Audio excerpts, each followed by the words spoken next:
bienvenue à Montreux, dont les hauteurs offrent une vue du lac Léman qui s'étend sur plus de 50 km avec en arrière-plan le Jura et les sommets des Alpes chablaisiennes. Très connu pour son festival de jazz, Montreux a déjà reçu des stars comme Keith Jarrett, Ray Charles, Ella Fitzgerald, Aretha Franklin, Eric Clapton, Pink Floyd et bien d'autres. Mais aujourd'hui, nous suivons la non moins importante Sarah, qui ne va pas chanter, mais nous enchanter. Coucou, j'espère que tu vas bien. On se retrouve dans cette deuxième saison de l'émission Mon Chemin. Donc là, on se trouve à Montreux. Donc avant tout, j'aimerais pouvoir me présenter. Donc je m'appelle Sarah, j'ai 19 ans et je suis trop contente de pouvoir reprendre cette émission puis partager plein de choses avec toi, avec Dieu et te présenter de nouveaux paysages. Sarah est suissesse, étudiante et youtubeuse. Sur sa chaîne, elle parle de sa foi et c'est aussi ce qu'elle fera pour cette saison 2 de Mon Chemin. Alors, c'est parti!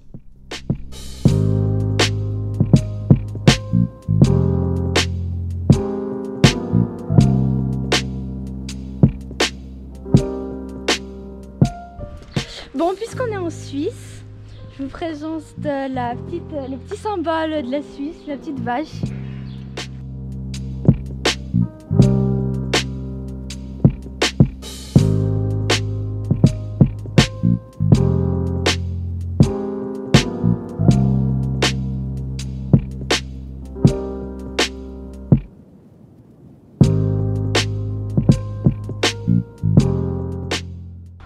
Comme tu as pu le voir, j'ai passé un temps avec Dieu et puis c'est le début de la journée et j'aimerais juste t'encourager à le matin, peut-être lève-toi plutôt avant de partir au travail ou juste pour passer du temps avec Dieu. Tu sais, tu pries juste 5 minutes ou tu écoutes juste une musique chrétienne ou autre et en fait tu te mets juste dans la présence de Dieu pour commencer ta journée et je t'assure ça va changer vraiment toute ta journée.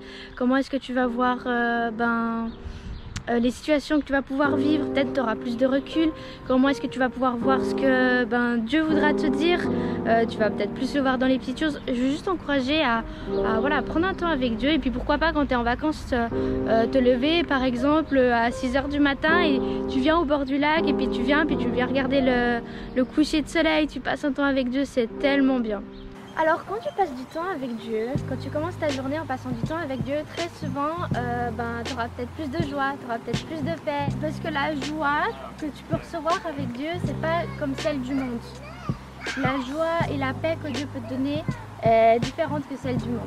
Elle ne dépend pas justement des circonstances, mais elle dépend de Dieu. Ça veut dire que si ta joie ou ta paix va dépendre des circonstances, ça va toujours faire comme ça.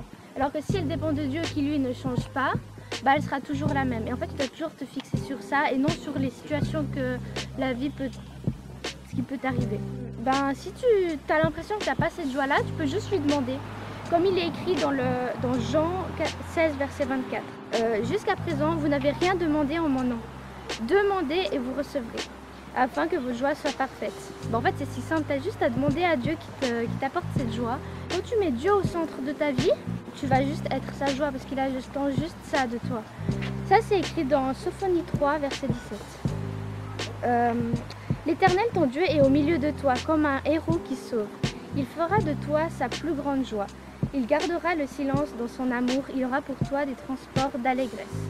Il aurait envie aussi que tu puisses exprimer ta reconnaissance envers lui dans les choses qu'il peut te donner, dans les grâces qu'il t'apporte, là où il peut te sortir des situations. Et parce que en fait, quand tu donnes un cadeau, tu le fais parce que voilà, mais tu es aussi contente quand la personne te remercie. Avec Dieu, c'est un peu pareil. Tu devrais voir aussi que chaque jour est un cadeau que Dieu te donne pour de nouvelles expériences. Ça, tu peux le voir dans le psaume 118, verset 14. L'Éternel est ma force et le sujet de mes louanges, c'est lui qui m'a sauvé. Donc, ma question c'est, est-ce que dans cette situation que tu es en train de vivre, tu es en train de patienter ou est-ce que tu es en train d'attendre? Quelle est la différence? En fait, quand tu patientes, tu attends avec joie ce qui va pouvoir t'arriver. Alors que quand tu attends, tu te plains, voilà. Mais la joie, elle n'est pas là.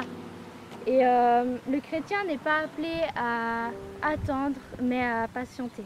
Pour le petit verset de fin, ne soyez pas tristes, parce que c'est la joie de l'Éternel qui fait votre force. Néhémie 8, vers RC10.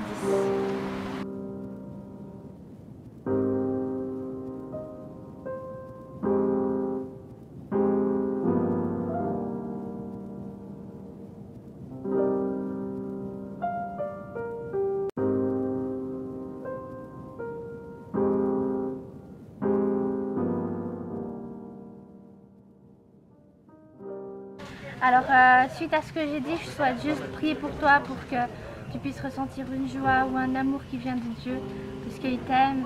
Et juste, si tu te sens dans cette situation où tu as besoin de joie, où tu as besoin d'un amour qui est au-delà de ce monde, reçois juste la prière dans ton cœur.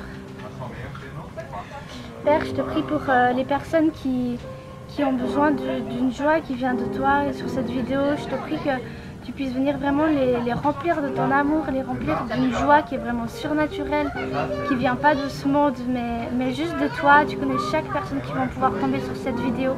Et je te prie que tu puisses toucher chaque personne une à une. Je te remercie pour l'œuvre que tu feras. Au nom de Jésus. Amen. Sois béni, n'oublie pas que tu es aimé. Je te remercie d'exister.